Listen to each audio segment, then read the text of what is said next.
Ganesh Chaturthi already কিন্তু চলছে গণেশ চতুর্থী, এবং আগামীকাল কিন্তু 2:30 PM অর্থাৎ 2:30 পর দুপুরবেলা পর্যন্ত কিন্তু চলবে। এবং কালকেই হচ্ছে বুধবার, সব থেকে প্রিয় বার, গণেশজির কিন্তু প্রিয় বার কালকে বুধবার। এবং কালকে এই কাজটা কিন্তু অবশ্যই করুন, যে কেউ কাজটা করতে পারে, তবে যারা বিদ্যার্থী রয়েছে, যারা স্টুডেন্ট রয়েছে, বা যারা ব্যবসার জন্য, যারা ব্যবসার ক্ষেত্রে রয়েছেন, বিজনেসম্যান, তাদের জন্য সব থেকে বেশি উপযোগী। তবে শুধু সেটা নয়, গৃহিণীরাও যারা ঘরে অন্যান্য কাজকর্মের সাথে যুক্ত, তারাও কিন্তু এই কাজটা করতে পারে।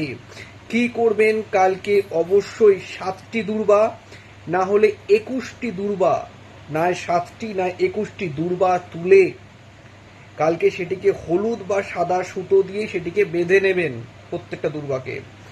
এবং যদি সম্ভব হয় একটি অশ্বত্থ পাতা জোগাড় করবেন, আর যদি অশ্বত্থ পাতা না হয় তাহলে অন্তত পক্ষে একটি পান জোগাড় করবেন, পান জোগাড় করবেন। এবং তার মধ্যেই, পানের মধ্যেই চন্দন দ্বারা এবং যদি সম্ভব হয় একটু যদি হলুদ মিশিয়ে নেওয়া যায়, বা হলুদকে গুলেও, যদি চন্দন বা হলুদকে গুলে সেটার মধ্যে গং, গ অনেশ্বর গং, এই ওয়ার্ডটির বা এই বীজ মন্ত্রটি লিখবেন, গং, গ অনেশ্বর গং, এটি লিখবেন পান বা অশ্বত্থ পাতার মধ্যে।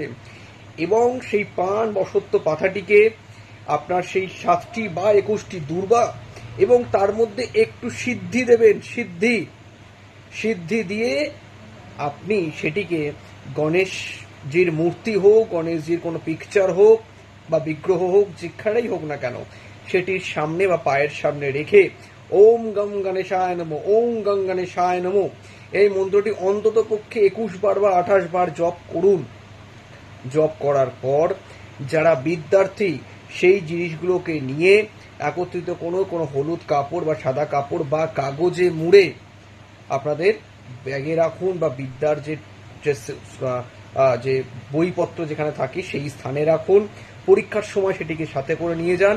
এবং যারা ব্যবসা করছেন তারা অবশ্যই ক্যাশ কাউন্টারে বা তাদের ব্যবসার স্থলে পূর্ব দিকে বা উত্তর পূর্ব কর্নারে কোনো একটা জায়গায় সেটিকে বেঁধে দিন, বা আপনারা ঘরেরও উত্তর পূর্ব কর্নারে সেটিকে বেঁধে দিন। অবশ্যই দেখবেন আপনাদের এটার দ্বারা সিদ্ধি প্রাপ্তি হবে, উন্নতি হবে। এটি কিন্তু আপনারা অবশ্যই কালকে করুন। যদি ভালো লাগে তাহলে কমেন্ট করুন, লাইক করুন এবং শেয়ার করে দিন। নমস্কার, ধন্যবাদ।